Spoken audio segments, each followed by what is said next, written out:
Hey everyone, I thought I would, hang on a second. There's a dot, been a piece of dirt or something on this screen the whole time. I've been making like several videos. I thought I would do another video of something here after the TV video. And also I'll show you another depressing room in my house here. This has not been painted yet. This is my old room. When we first moved here in 1987, this is the room I took, and it's the one I normally sleep in the other room, the back bedroom, but I've been in this one, sleeping in this one the last month while I've been painting the other one, but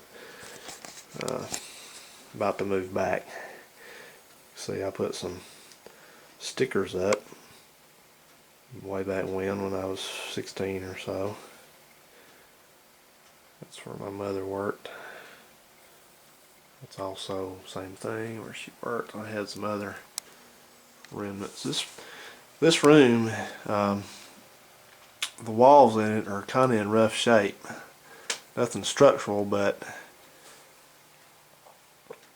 see, there's smoke residue. It's got where there were pictures, but this room started out, I guess, when it was new, when the house was built, being pink. I don't know if you can see that.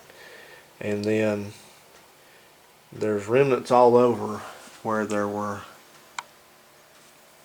wallpaper. They wallpapered over it, and you can kind of see it back here more. Let's see if I can show that, especially in the corner. It's horrible. Yeah, there's some. I just took that down a while ago. Focus. Well, it doesn't want to focus. Yeah, that shit was, the whole room was like that. So I peeled off as much wallpaper as I could, and then went back. First thing is I painted it blue, dark blue with white trim. And I'm sure, being 19 years old, I did a half-assed job on it.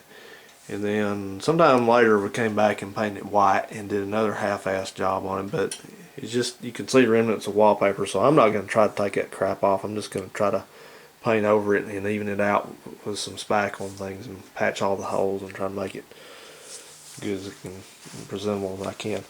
Now, you see here, this carpet is probably the original in this room. This is this old 1970s waffle pattern carpet. And this stuff is not worn a bit. It's kind of been grungy. I don't think it's been cleaned in a long time, but you know, like steam clean, but it's just hung right in there. So I'm not convinced that I'm going to take this carpet up yet in this room. But to focus this video, I wanted to show you this grandfather clock in here. Back up a little bit. Got the old radiator here going there. This is about a 8-foot clock, and the mechanism is a Peerless. And my father, I think, brought this clock back from somewhere in Europe in probably the very, very early 1960s, about 1963 or so. Of course, you know, as any clock like this, the front opens, the door opens there, and my brother, who is now 47, born in 1963, was curious one day, and he was a small kid, so it had to be about 65 or 66, I think he said, and he got in this clock one day. He was on summer vacation, got inside of it, and for whatever reason, and at the time we lived in a 2-story house, and this clock was at the head of the steps, the head of the staircase. Envision, if you will, that you come all the way up the steps upstairs, and this was a den, and then this was a wall, this was a bookcase, and of course the stairs are behind you, so you kind of orient yourself. And my brother crawls in the clock, and of course the clock falls and goes straight down the steps with him in it. I mean, the steps are carpeted, you know, and he, like, the whole damn clock just comes over and takes off down the steps like a rocket all the way to the bottom, and it's on its face, you know, you can't get out. And my grandparents were there, I guess, and the lady that we had a housekeeper come in. We weren't rich or anything, but my parents both worked during the day, and they just had no time to clean, so we had kind of a housekeeper slash babysitter type of thing. Very lovely lady.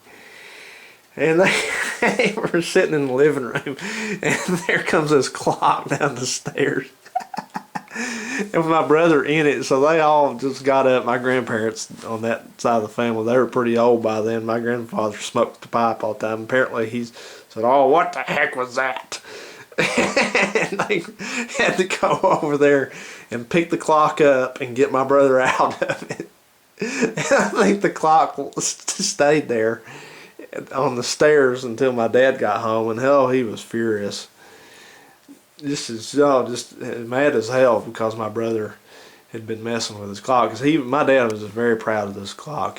You know, he told the story. He brought it over from, I don't know if he said Europe or Germany, but anyway, you see this clock is running, and it's not been running in a long time. My dad constantly messed with this clock trying to get it to run. And it's been sitting in this room in here since he died, which was in 1995, so it's been in there about close to 16 years not running. We never ran it. So tonight I was cleaning the room out, and I thought just for the heck of it I would wind this thing. You know, you pull the weights down. One weight is for the mechanism, and one weight is for the striker chimes, and start it running, see if it'd stay running, and sure enough it has. So he used to always say that they were pretty finicky about being balanced, and this one is out of balance because you see this little cardboard shim right there that's keeping the door from coming open, so it's not in balance right now, but it is running. So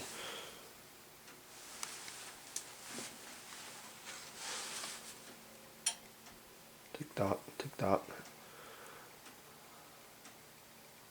Still in pretty good shape. I guess this is anodizing on the face of it up there. You can't really see, there's some glare on it, but it's kind of getting a little faded in places. But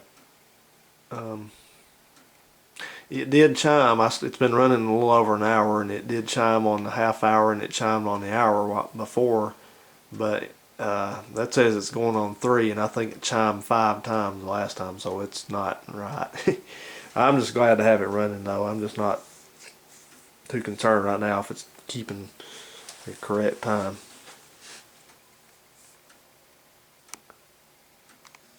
Tell you what, it needs to be in a, well, just did something there. It needs to be in a larger house. It sure doesn't need to be in a small bedroom like this. So, well, okay, everyone, I think that's the last video I'm going to make. It's getting kind of late, and I got to finish the painting of the door sill, the window. I've said that twice now. It's the damn window sills. Finish the painting of that, and then get ready for bed and everything.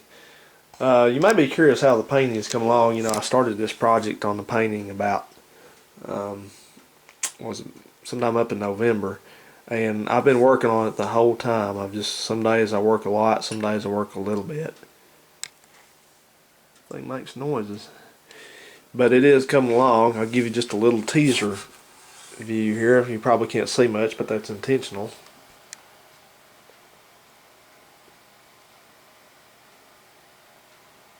Yeah, okay. So the other bedroom's about finished. I've got to finish, like I said, a little bit of trim work. I've painted all the trim and the doors and the walls. I still got to do the ceiling and repair the ceiling a little bit. This house has got that damn popcorn ceiling, and it's coming down around the light fixtures a little bit. But it's essentially done, and then I'll come in and start on this room and finish this room up. In the storage room, there's another room in here, right here, and I'm not going to paint it because it's a little full, and I don't want to rent a storage unit just to put this stuff in and just to take it right back out again. So no, I'm just going to leave this room as a storage room, and when people want to come look at the house, they can just have to overlook this. But the thing is, when you sell a house, some people kind of make the mistake of not trying to declutter the house. The big thing about selling houses I've read is you got to depersonalize it. So I'm getting all the personal effects out of this house, because when people want to look at a house, they want to see the house. They don't want to see your pictures or all your stuff in the kitchen or your junk or anything like that. So that's a little hint to you. Anytime you're selling a house, be sure to get all your everything out of it. You just want to show the house. So take all your pictures down and excess furniture and things. Alright, well, I've made a doggone 11-minute video already, so I'm going to go in and finish up. So we'll talk to you guys. We'll see you in another video. Have a good one.